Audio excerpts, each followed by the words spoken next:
सुस्वागतम सुस्वागतम सर्व 12वी भूगोल वर्गातील सर्व विद्यार्थ्यांचे मी प्राध्यापक यादव एस बी महाविद्यालयाच्या वतीने सर्वांचं अध्यापन प्रक्रियेमध्ये सर्वांचं स्वागत करतो। आज या ठिकाणी आपणास महाराष्ट्र राज्य माध्यमिक व उच्च माध्यमिक शिक्षण मंडळ पुणे यांच्या पुनर्रचित अभ्यासक्रमानुसार 12वी भूगोल पाठ्यपुस्तकामधील प्रकरण क्रमांक 6 तृतीयक आर्थिक क्रिया या प्रकरणावर आधारित यापूर्वीही बरेचसे व्हिडिओ आपण या ठिकाणी सविस्तरपणे अभ्यास केलेले आहेत। तर आज आपण या ठिकाणी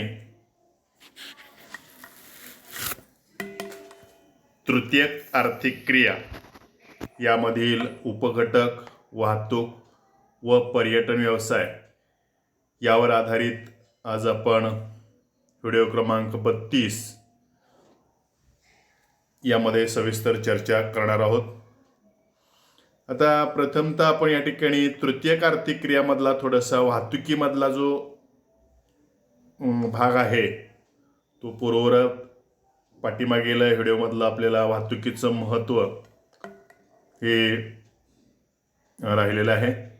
आता व्यापारामधील वाहतुकीचे महत्त्व जे आहे, तृतीयक आर्थिक क्रियामध्ये व्यापार हा अतिशय महत्त्वाचा घटक असून या ठिकाणी व्यापार घडून येत असताना वास्तविक पाहता वाहतूक हाही तृतीयक आर्थिक क्रियामधलाच घटक आहे आणि त्याचं महत्त्व, कारण कुठल्याही देशाचा, राष्ट्राचा किंवा शहराचा किंवा ग्रामीण भागाचा सर्वांगीण विकास व्हायचा असेल तर वास्तविक पाहता त्या ठिकाणी आपल्याला वाहतुकीचाही विकास, वाहतूक म्हटलं की फक्त त्या ठिकाणी रस्तेच नव्हे तर रस्ते, लोहमार्ग, जलमार्ग, हवाई मार्ग, सर्व प्रकारच्या वाहतुकीचा विकास हा झाला पाहिजे। आता त्याचं व्यापारातील महत्त्व आपण या ठिकाणी पाहणार आहोत। पहिला जो मुद्दा आहे, वाहतूक ही एक तृतीयक आर्थिक क्रिया असून ती व्यापार करण्यासाठी फार महत्त्वाची असते। म्हणजे तृतीयक आर्थिक क्रियेमध्ये व्यापाराला अतिशय महत्त्वाचं किंवा वाहतुकीला अतिशय महत्त्वाचं स्थान आहे, कारण वाहतुकीशिवाय व्यापार परिपूर्ण होऊ शकत नाही। आता पहा, मालाची देवाणघेवाण करण्यासाठी वाहतूक ही अतिशय महत्त्वाची आहे। त्यानंतर वाहतूक खर्चावर व्यापारातील नफा तोटा ठरतो। म्हणजे वाहतुकीवर होणारा खर्च जे आहे, जसं की आपण उद्योगधंदे किंवा उद्योगधंद्याचं स्थानिकीकरण याचा अभ्यास करत असताना यापूर्वी आपण त्याचं महत्त्व पाहिलं होतं आणि खऱ्या अर्थानं उद्योगाचा नफा किंवा व्यापाराचा नफा तोटा पाहत असताना किंवा यातील नफा तोटा ही वाहतुकीवरच किंवा वाहतुकीच्या खर्चावर, म्हणजे किती दूर अंतरावरून त्या ठिकाणी वाहतूक केलेली आहे किंवा वाहतुकीवर किती प्रमाणामध्ये खर्च केला हे तितकंच त्या ठिकाणी व्यापाराचा नफा तोटा ठरवलेला असतो। आता इथं दिलेलं वाहतूक, जलवाहतूक, बंदर, हवाई वाहतुकीचे महत्त्व व्यापारामध्ये अनन्यसाधारण आहे। व्यापारामध्ये वास्तविक पाहता जलवाहतूक ही सर्वात स्वस्त वाहतूक आहे, कारण बहुतांशी जलवाहतूक ही नैसर्गिकरित्या निर्माण झालेली असते, याची मार्गाची निर्मिती करावी लागत नाही। दुसरी गोष्ट, याच्यामध्ये जेवढी मालाची घनता आहे ती पाण्यानं पूर्ण तोलली जाते, त्यामुळे त्याच्यावर मोठ्या प्रमाणामध्ये इंधन बचत होतं। त्यामुळं व्यापारामध्ये जलवाहतूक, बंदर आणि हवाई वाहतुकीचं महत्त्व फार महत्त्वाचं आहे। त्यानंतर वाहतूक साधनांच्या विकासावर किंवा सुविधावर देखील व्यापार अवलंबून असतो। त्यानंतर वाहतुकीमुळे कमीत कमी वेळेत व कमी खर्चात वस्तू पोहोचवण्याचे काम केले जाते। आणि शेवटचं महत्त्व दिलेलं, ज्या प्रदेशात वाहतुकीची जाळे विकसित झालेले आहे तिथे व्यापार हा वृद्धिगत झालेला दिसतो। तर हे झाले आपले तृतीयक आर्थिक क्रियामधील वाहतुकीचं जे आहे व्यापारामधलं महत्त्व, कारण व्यापार हा वाहतुकीशिवाय होऊच शकत नाही आणि व्यापाराचा सर्वांगीण विकास हा पूर्णपणे वाहतूक व्यापाराचा सर्वांगीण विकास, व्यापार वाढीस लागण्याच्या दृष्टिकोनातून वाहतूक ही अतिशय महत्त्वाची बाब आहे. आता पहा, आपण या ठिकाणी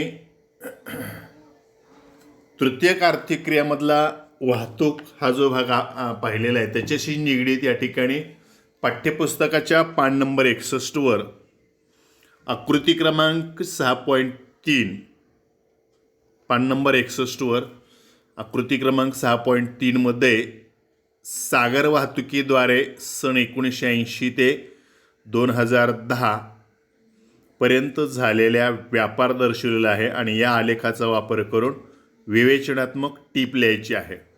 आता याच्यामध्ये आपल्याला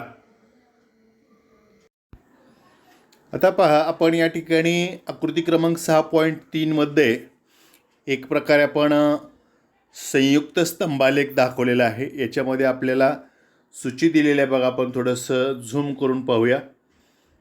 निळा जो शेड दिलेला आहे अटलांटिक महासागर, डार्क निळा किंवा आपण याला जांभळा म्हणूया, फेंट निळा पॅसिफिक महासागर दिलेला आहे.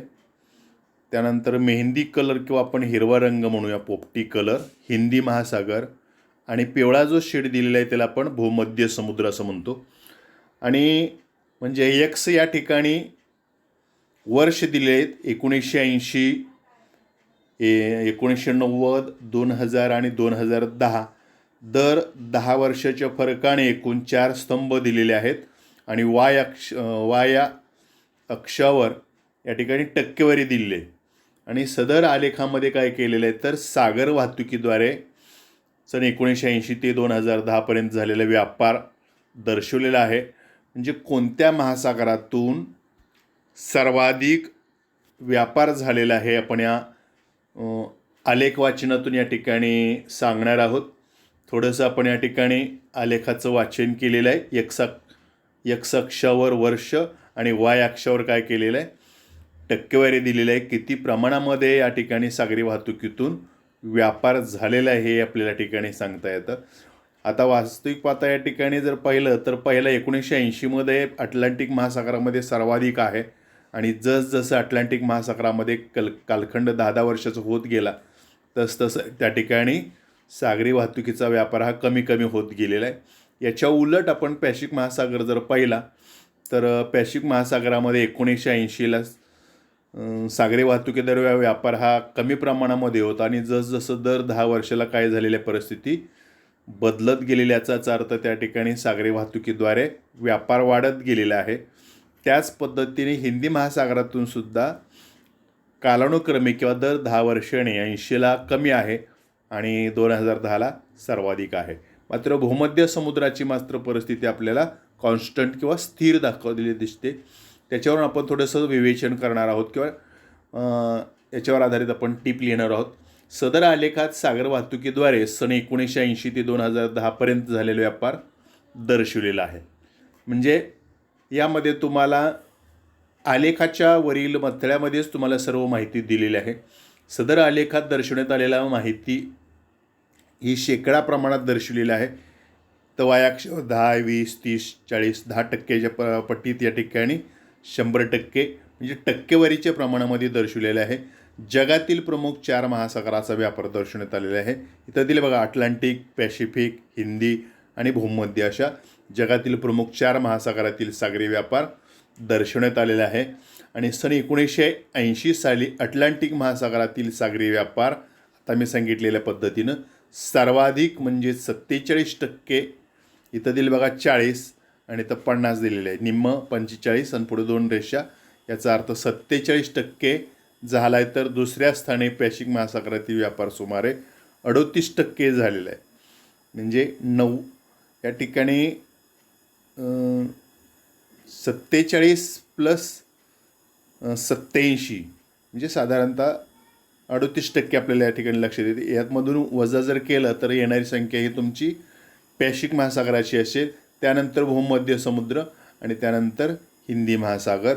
अशा पद्धतीनं आपल्याला ठिकाणी क्रम सांगता येईल दर्शवलेला आहे. आता पुढचं जे आपल्याला विवेचन करायचं जे आहे, सदर आलेखात सागर वाहतुकीद्वारे 1980 ते 2010 या कालावधीत अटलांटिक महासागराची माहिती जर सांगायची झाली तर अटलांटिक महासागरातील सागर व्यापार हा कालानुक्रमे कमी कमी होत गेलेले. आता आपण सुरुवातीला जे स्पष्टीकरण दिलं तेच आपण या ठिकाणी परत रिपीट करतोय. होत चाललेला दर्शवण्यात आलेला आहे. तर पॅसिफिक महासागरातील ही निळा जे दाखवलेलं आहे फेंट निळा, तर व्यापार हा कालानुक्रमे वाढत गेलेला आहे. म्हणजे अटलांटिक महासागराचा कमी होत गेलेला आहे आणि पॅसिफिक महासागराचा वाढत गेलेला आहे. हे आपल्याला विरोधाभास पाहावयास मिळतो. हा कालानुक्रमे वाढत गेलेला दिसतो. त्याचबरोबर हिंदी महासागरातील सुद्धा काय परिस्थिती, तर तसाच तो व्यापारसुद्धा वाढतच गेलेला आहे. आणि भूमध्य सागरातील व्यापार मात्र फारसा बदल पडत गेलेला नाही. किंचितसा अगदीच काही 1-2% त्या ठिकाणी फरक पडलेला दिसून येतं. तर अशा प्रकारे आपण या ठिकाणी सागरी वाहतुकीचा जो फ्लो किंवा संयुक्त स्तंभालेख जे या माध्यमातून आपण या ठिकाणी व्यापार कशा पद्धतीनं सागरी वाहतुकीतून होत गेलेला आहे.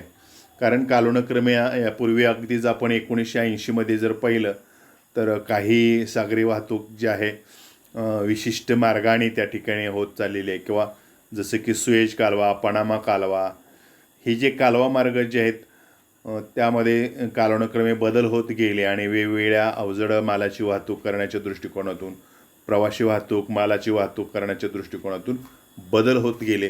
त्यामुळे त्यानुसार वाहतुकीमध्ये बदल झालेला आहे. आता पहा, आपल्याला पाठ्यपुस्तकामधील वाहतूक व्यवसायाशी निगडीतच आपल्याला पान नंबर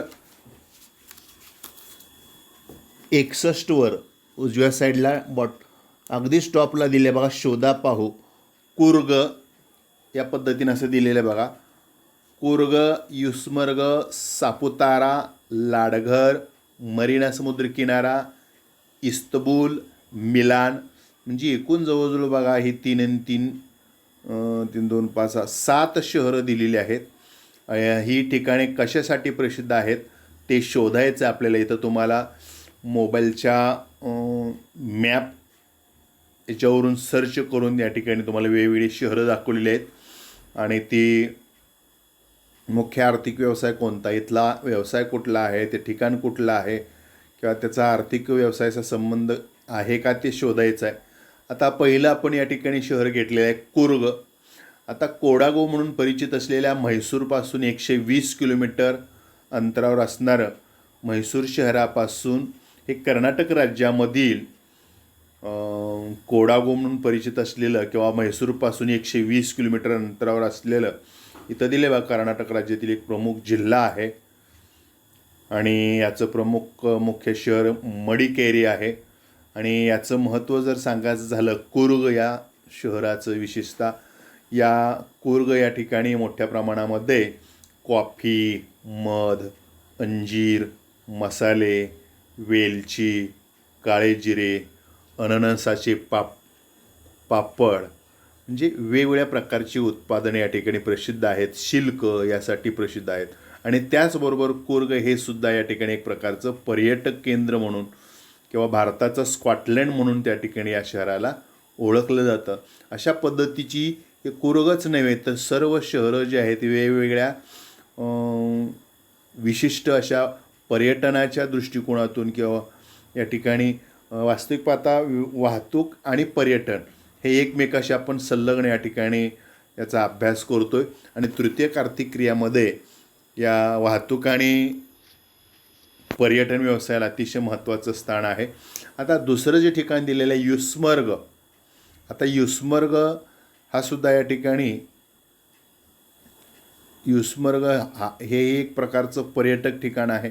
आपल्याला माहीत असेल की भारताच्या उत्तरेला जम्मू काश्मीर या राज्यामधील एक महत्त्वाचं असं हे एक भारतातील जम्मू काश्मीरमधील एक महत्त्वाचं पर्यटक ठिकाण म्हणून या ठिकाणी ओळखलं जातं.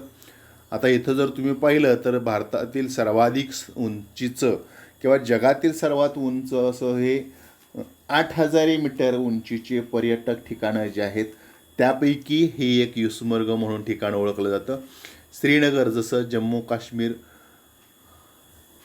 मधील श्रीनगर राजधानीचं ठिकाण आहे आणि श्रीनगरपासून केवळ आणि केवळ 50 किलोमीटर अंतरावर असलेलं सर्वाधिक उंचीचं पर्वतीय आणि निसर्गसंपन्न असं असलेलं ठिकाण किंवा बराचसा भाग या ठिकाणी काही दूर अंतरावर जर तुम्ही पाहिलं तर हिमाच्छादित प्रदेश आहेत, अतिशीत हवामानाचे प्रदेश आणि त्याचबरोबर नयनरम्य असे पर्यटक ठिकाणांनी समृद्ध असा हा प्रदेश आहे. इथं 2 वेगवेगळ्या प्रकारचे पर्यटनसुद्धा इथं दाखवले आहेत. बघा इथं आपल्याला तैगावणांचाही प्रदेश इथं दिसतो. त्यानंतर तिसरं एक पर्यटक ठिकाण आहे सापुतारा. आता सापुतारा हे महत्त्वाचं. सापुतारा इथं जर तुम्ही थोडंसं झूम करून जर पाहिलं गुजरातमधील सापुतारा तर नागेश्वर महादेव मंदिर म्हटलेलं आहे. इथं तुम्हाला सापुतारा जे आहे इथं दिलेलं आहे बघा. सापुतारा सिटी, टेस्ट सिटी किंवा hill station, Saputara hill station दिलेलं आहे. त्यानंतर इथं मोठ्या प्रमाणामध्ये खाणक्षेत्र किंवा असं मोठ्या प्रमाणात असा सरोवर आहे आणि त्याच शेजारी आपल्याला म्हणजे हे एक समुद्रसपाटीपासून ठराविक जास्त उंचीचे असणारे थंड हवेचे ठिकाण म्हणून सुद्धा किंवा इथं दिले बा गुजरात राज्यामधील डाग जिल्ह्यातील, गुजरात राज्य आणि त्या गुजरात राज्यामधील डाग जिल्हा म्हणून आहे, त्या डाग जिल्ह्यातील महत्त्वाचे असे एक थंड हवेचे ठिकाण म्हणून प्रसिद्ध आहे. आणि नाशिकपासून केवळ 80 किलोमीटर अंतरावर असणारं हे एक गुजरात राज्यामधील अतिशय महत्त्वाचं असं पर्यटक किंवा थंड हवेचे ठिकाण. आणि या पर्यटक ठिकाणाला भारतातीलच नव्हे तर जगभरातील बरेचसे पर्यटक या ठिकाणी वर्षभर याला सातत्याने भेटी देत असतात. त्यानंतरचं चौथं ठिकाण आहे पर्यटक ठिकाण लाडघर. आता लाडघर जर तुम्ही पाहिलं तर एक कोकण किनारपट्टीचं बीच वजा इथं लाडघर बीच दिलेलं आहे बघा. आणि हे इथं दिलं आहे बघा एन भार्गव रिसॉर्ट, चैतन्य निवास, ब्ल्यूज रिसॉर्ट. म्हणजे या ठिकाणी लाडघर बीच जी आहे हे कोकणातील दापोली तालुक्यामधील रत्नागिरी जिल्ह्यामधील हे लाडघर हे बीच येतं. आता हे किनारा अतिशय महत्त्वाचा असा समुद्रकिनारा आहे. तुम्हाला जर व्हाईट हे ब्ल्यू आणि इकडे रेड, ब्ल्यू म्हणजे समुद्राचं पाणी आहे, रेड म्हणजे हे लाल माती आहे. आणि यामध्ये वसाहत आपल्याला पाहावयास मिळते. इकडं मानवी वस्ती आपल्याला पाहावयास मिळतात. इथं शेती, काही प्रमाणामध्ये शेती आहे. याच्यामधला जो पुळण म्हणून एक भाग असतो, अतिशय मऊ अशी मातीचा जो भाग आपण त्याला पुळण म्हणतो. आणि हे लाडघर हे पुळण समुद्रकिनारा असून पुळणसाठी अतिशय महत्त्वाचं असं हे एक पर्यटक ठिकाण आहे. इथं तुम्हाला पाहावयास मिळते बघा. इथं दोन्हीकडे दाखवले, इथं समुद्राच्या लाटा आलेल्या दिसतात. इथं पुळण म्हणजेच वाळूच्या किंवा इथंसुद्धा दाखवलेलं आहे बघा पुळण. आणि पर्यटकासाठी धाडशी किंवा साहसी क्रीडा प्रकार ही इथं प्रसिद्ध आहेत. जे समुद्रामध्ये त्या ठिकाणी स्विमिंगच्या बाबतीत असेल किंवा या किनारपट्टीला बीचवर वेगवेगळ्या प्रकारचे क्रीडा प्रकार जे आहेत हे या ठिकाणी सातत्याने भरवले जातात आणि तिथं मोठ्या प्रमाणात चांगला प्रतिसाद या ठिकाणी या लोकांना मिळतो. त्याचबरोबर 5 पर्यटक ठिकाण म्हणून या ठिकाणी आपल्याला सांगितलं तर मरीना समुद्र किनारा. जसं आपण या ठिकाणी 4 नंबरचं पश्चिम किनारपट्टीला पाहिलं होतं रत्नागिरी जिल्ह्यातील, तर हे भारताच्या पूर्व किनारपट्टीला म्हणजे तामिळनाडू राज्यातील चेन्नईजवळ हे जे तामिळनाडू राज्य आहे आणि या राज्यातील चेन्नई इथं दिलं बघा, चेन्नई मरीना. इथं मरीना समुद्र किनारपट्टीचा भाग आहे. तर लाईट हाऊस दिलेलं आहे आणि इथंही पुळण दिसते. म्हणजे वाळवचे सर्वत्र पसरलेले जे प्रदेश आहेत त्याला आपण पुळणही म्हणू शकतो. आणि तामिळनाडू राज्यातील चेन्नईजवळ अतिशय महत्त्वाचा हा समुद्र किनारपट्टीचा भाग आहे. आणि उत्तर दक्षिण दिशेनं जवळजवळ सुमारे 12 किलोमीटर लांबीचं, 12,000 मीटर लांबीचं हे एक लांब असं विस्तृत स्वरूपात पसरलेलं हे एक समुद्र किनारपट्टी. भारतातील सर्वात मोठा हा 12 किलोमीटर लांबीचा हा विस्तारित भाग आणि त्याला मरीना समुद्रकिनारा असंही म्हटलं जातं. आणि भारतातील पूर्व किनारपट्टीच्या दृष्टिकोनातून अतिशय महत्त्वाचा आणि विशाल असं इथं दिलेले बघा काही किनारपट्टीचे प्रदेश, इथं काही ठिकाणचे फोटोग्राफी दाखवलेले आहे. विशालतेसाठी आणि सौंदर्यासाठी प्रसिद्ध असं हे ठिकाण आहे. त्यानंतर आपण 6वा पाहणार आहोत इस्तंबूल. आता इस्तंबूल तुर्कस्तानामधील सर्वात मोठे शहर आहे. इथं इस्तंबूल दाखवलं बघा, लाल, इकडं निळा आहे, इकडे निळा आहे, त्याच्या मध्यवर्ती हे इस्तंबूल दाखवलेलं आहे. आणि इथं काही त्यातली ठिकाणं पर्यटक ठिकाणं तीर्थक्षेत्र जे आहे ते तिथं दाखवलेले आहेत. आता तुर्कस्तानामधील अतिशय महत्त्वाचं आणि सर्वात मोठं शहर आहे इस्तंबूल. आता हे इस्तंबूल शहर जे आहे आर्थिक आणि सांस्कृतिक केंद्र म्हणून ओळखलं जातं. मार्माराचा आणि काळा समुद्र यांना जोडणाऱ्या समुद्रधुनीचा तीरावर वसलेले हे शहर आहे. आता इथं काळा समुद्र आणि मार्माराचा हे इस्तंबूल जे आहे तुर्कीमधलं, तुर्कस्तानातलं अतिशय महत्त्वाचं असं हे आणि याच्या मध्यवर्ती जोडलं जाणारं आणि याच्या मध्यवर्ती हे इस्तंबूल शहर वसलेलं आहे. आणि युरोपची सांस्कृतिक राजधानी म्हणून सुद्धा या ठिकाणी या इस्तंबूलला ओळखलं जातं. आणि आशिया खंड आणि युरोप खंड असं प्रसिद्ध हे शहर आहे. आशिया खंडात आणि म्हणजे काही आशिया खंडात आणि काही म्हणजे आशिया आणि युरेशियाच्या मध्यवर्ती असणारा हे इस्तंबूल शहर जगातील प्रसिद्ध असं हे शहर आहे.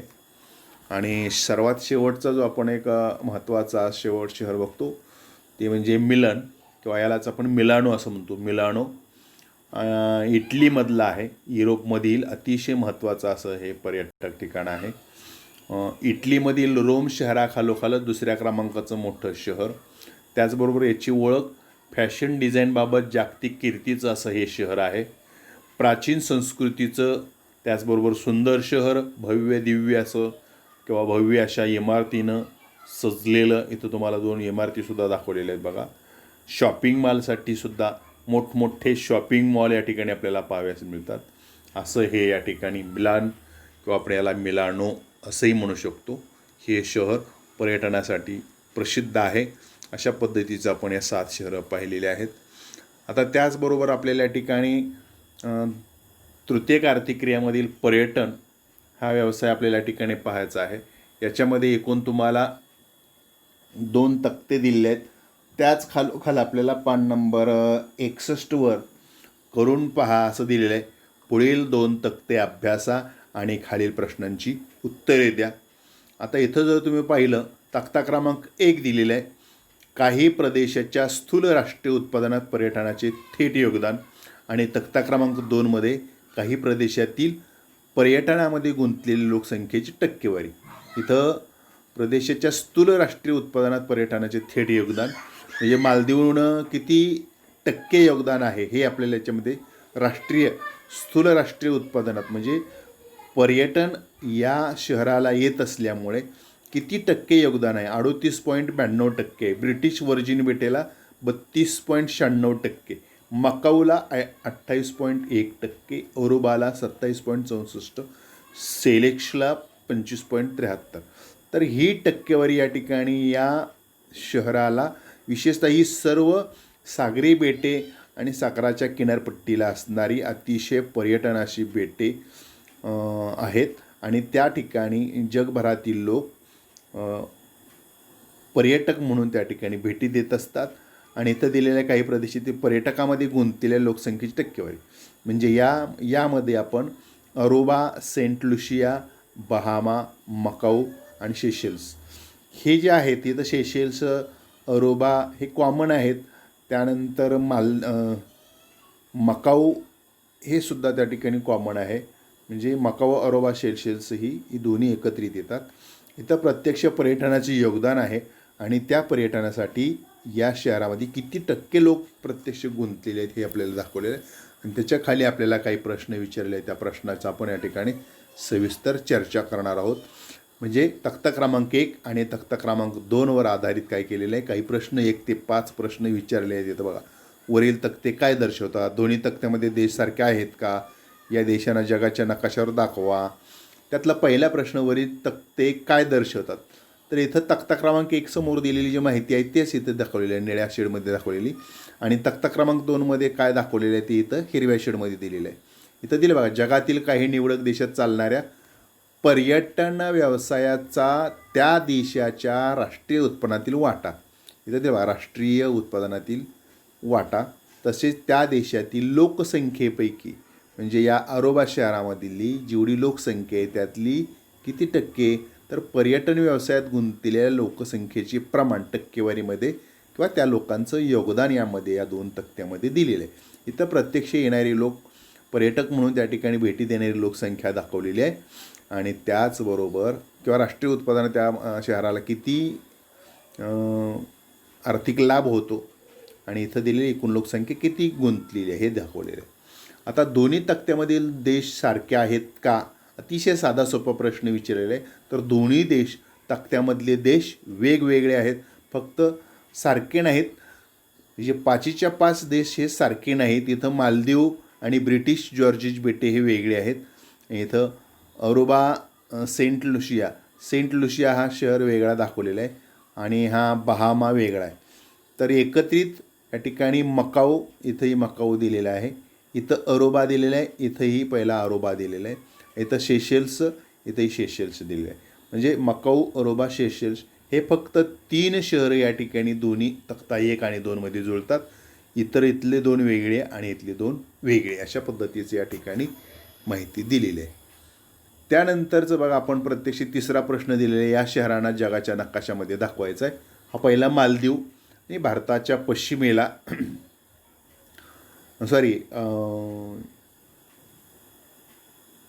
नैऋत्य बाजूला म्हणा लागेल, तर इथं मालदीव बेटं आहेत. तर या मालदीव बेटाचं आपल्याला इथं दर्शन घडतं. त्यानंतर दुसरं शहर आहे ब्रिटिश व्हर्जिन आयलँड. तर दोन्ही अमेरिकेच्या मध्यवर्ती, जे इथं आपण पनामा कालवा म्हणतो, पनामा सिटीच्या पूर्वेला हा ब्रिटिश व्हर्जिन आहे. मकाओ आयलँड हे आशिया खंडाच्या पूर्वेला आणि जपानच्या नैऋत्य बाजूला हे एक प्रकारचं एक बेटाचाच अगदी किनारपट्टीला असणारा भाग आहे. त्याचबरोबर आपल्याला या ठिकाणी हेच मकाऊ आयलँड आणखी थोडंसं झूम करून या ठिकाणी घेतलेलं आहे. चौथं आहे अरोबा शहर. मग आपण पाहिलेल्या याच बाजूला थोडंसं दक्षिण अमेरिकेकडे येतं अरोबा शहर. अरोबा हे अतिशय महत्त्वाचं असं पर्यटक ठिकाण आहे. इथं दाखवलेलं बघा, इथं 2 फोटोग्राफी त्या ठिकाणची दाखवलेल्या आहेत. आणि त्यानंतर सिचेन्स म्हणजे आफ्रिकेच्या पूर्वेला शेशेल्स म्हणून आहे. शेशेल्स म्हणजे मादागास्कर बेटाच्या उत्तरेला, आणि आपण मालदीव इथं पाहिलं होतं. मालदीव म्हणजे भारत आणि आफ्रिकेच्या थोडासा मध्यवर्ती भागावर किंवा मादागास्कर बेटाच्या उत्तरेला हे आपल्याला सेशेल्स हे एक बेटाचं अतिशय महत्त्वाचं पर्यटक ठिकाण आहे. इथंही दाखवलेलं बघा प्रत्यक्ष कसं बेट आहे ते. इथं त्याचं काय किनारपट्टीचा अगदी झूम असा फोटोग्राफी काढलेला आहे. आता त्याच्यावर आधारित आपल्याला काही प्रश्न अभ्यासाचे आहेत. त्यातला चौथा प्रश्न आहे, या देशामध्ये पर्यटनाचे योगदान स्थूल राष्ट्रीय उत्पन्न व रोजगारात अधिक असण्याचे कारण काय असावे, किंवा अधिक असण्याचं काय असावं. अधिक असण्याचं कारण काय असावं, तर इथं दिलेलं आहे बघा. म्हणजे आत्ता जे आपण 1 ते 5 किंवा दुसऱ्या तक्त्यातली 1 ते 5 जी शहरं पाहिली पर्यटक ठिकाणं, याचं काय वैशिष्ट्य असावं. तर हे सर्व देश प्रामुख्याने बेटाच्या स्वरूपात आहेत, त्यामुळे सुंदर समुद्रकिनाऱ्याची उपलब्धता.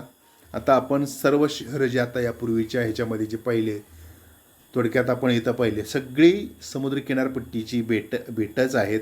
तर मादागास्कर बेटाच्या उत्तरेला, हे दक्षिण अमेरिकेच्या उत्तरेला आहे, हे आशिया खंडाच्या आग्नेयेला आहे. त्याचबरोबर ही सुद्धा थोडंसं उत्तरेला बेट येतं. हे मालदीवसुद्धा बेटच आहे. ही सगळी बेटं काय आहेत, तर तिथं आपल्याला पर्यटनाची ठिकाण आहेत. सुंदर समुद्रकिनाऱ्याची उपलब्धता, स्वच्छ हवामान, नैसर्गिक सौंदर्य, पर्यटनास पोषक सुविधांनी उपलब्ध असलेलं आणि पर्यटन व्यवसाय विकसित झालेलं अशी ही शहरं किंवा अशी ही बेटं आहेत. आणि त्यामुळे त्या ठिकाणी पर्यटक क्षेत्राचे या देशाच्या राष्ट्रीय उत्पादनात मोठ्या प्रमाणात वाढ होते आणि त्याचबरोबर पर्यटन व्यवसाय वाढीस लागल्यामुळं इथं रोजगार प्राप्ती ही मोठ्या प्रमाणामध्ये होत असते, हे आपल्यामध्ये सांगता येतं. आणि यातलं शेवटचा प्रश्न आहे, पर्यटनावर परिणाम करणाऱ्या घटकासंबंधी निष्कर्षाचा एक परिच्छेद लिहा. आता ही आपण 1 ते 5 तक्ता क्रमांक 1 मधला मालदीव, ब्रिटिश, मकाऊ, अरोबा, सेशेल्स ही जी आपण शहरं महत्त्वाची अशी बेटांची आणि विशेषतः समुद्र किनारपट्टीला असलेली नैसर्गिक सौंदर्याने लटलेली अशी ही शहरं आपण या ठिकाणी पाहिलेली आहेत.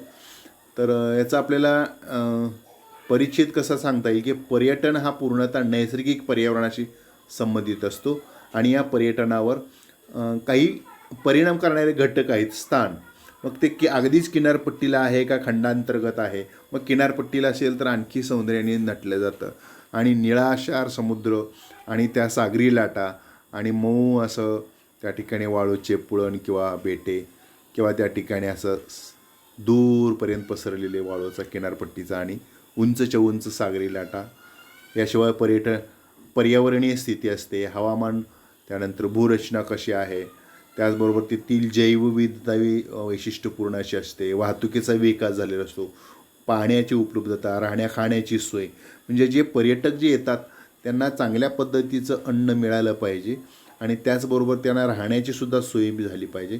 सांस्कृतिक वैविध्यता, म्हणजे त्याचबरोबर ज्या शहरामध्ये त्या ठिकाणी पर्यटक म्हणून आलेले आहेत त्या शहरामध्ये वेगवेगळ्या सांस्कृतिकचा वारसा तिथं जपलेला असला पाहिजे.